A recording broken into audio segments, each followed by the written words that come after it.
Anyhow, they got the rest of the battalion out, as I read, but from my point of view, it was a question, mate, for Dunkirk. Well, you could see where Dunkirk was because of all the smoke and all the rest of it was, and it was about 25 miles away, because when we've been out with the Dunkirk vets and we stayed at Japan, the chap in charge of the hotel worked it out for me one day. I said, where was Brazil? And he couldn't even find it on the map. But he did it on another one, and he reckoned it was about 25 miles.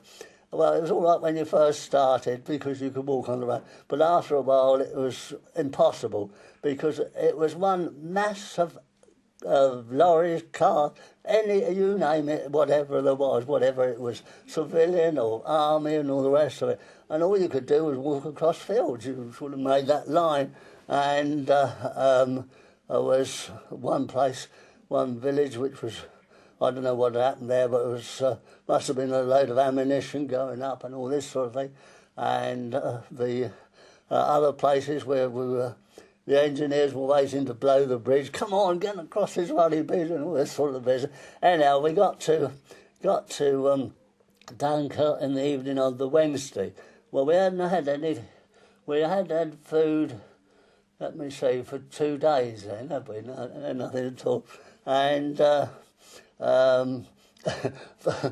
biggest shock, I suppose, as we walked onto the front of Japan, which was only a little old seaside place then, it's now a big, all sorts of. Anyhow, a little old place, and because I remember, I can see the name of the place at La Panne, or as it was then, I think, and there was all these massive chaps on the beach firing away airplanes up in the air, and absolute black with chaps on the beach there.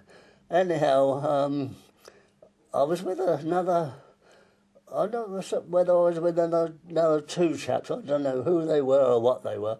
Anyhow, there was a ambulance along on the beach somewhere, and we worked along to it, and there was nobody in it, funny enough. We got inside, and we kept down for the night, and we woke up in the morning and there was about another 8 blokes in over the show.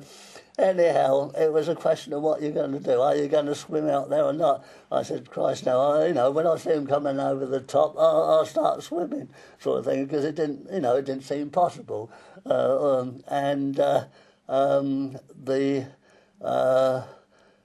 Somebody came along on the beach calling out, "Are there any Queens fellas?"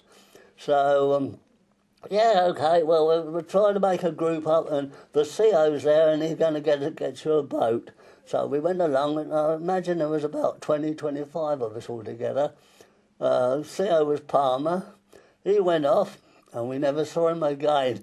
We had some reservist fusiliers with us who were in the Queen's then.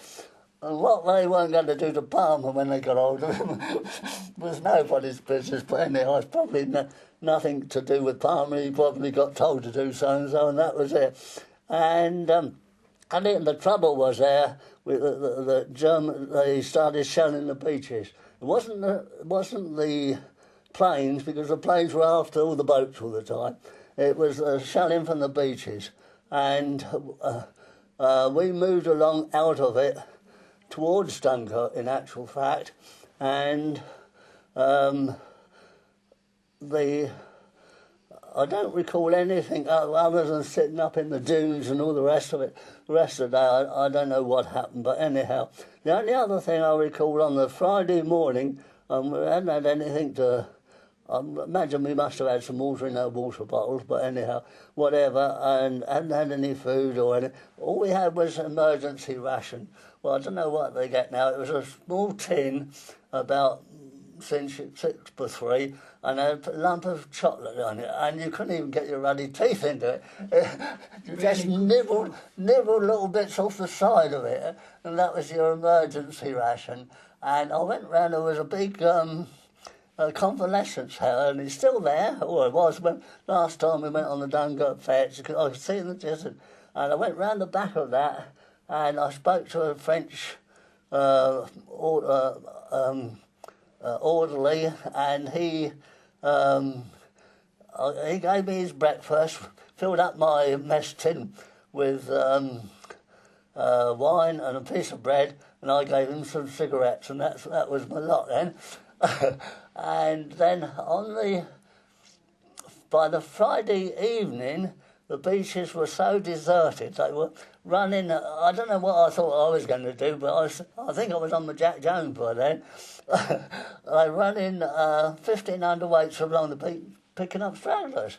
I jumped on this, and they ran me down to the quay, and you had to run along the quay. I always remember there was a German airman down the bottom, and he looked scared out of his wits. I don't know what he's supposed to be doing. I'm surprised nobody had shot him by then, but anyhow, he got a spade or something, and he was digging at the bottom of this jetty place, which had been shelled in any case, and there was planks across where the shells had hit. We ran along, we jumped onto the destroyer, and we went down below, and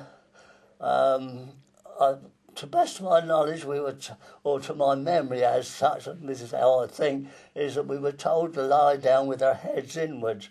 Well, I've got a letter in the bureau to prove that we were dive bombed 3 times coming home. But anyhow, that was beside the point. We got to Dover, and we got off the boat there, and I went up to the barrier, the railway thing, and it was closed. And there was a chap, I assume he was out the tank hall because he had a black beret on, and he said to the bloke, he said, "Where are you taking us to?" And the chap said, "Red Hill." I said, "Christ, what, Red Hill, Surrey?" And he said, "Yes, Red Hill, Surrey." I said, I live there. Almost through the gate, you know. Anyhow, and we went on to the station. I had a pie and a cup of tea and got in the train. I ate that up and went sound asleep. And when I woke up, I thought, I remember a load of foreigners. These blokes chatting away in khaki, and I didn't understand a word they were saying. All ruddy Scotsmen, weren't they?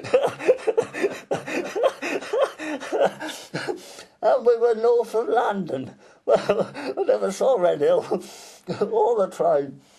Anyhow, the long and short of it was I ended up at Lichfield with the North and South Staff Barracks there.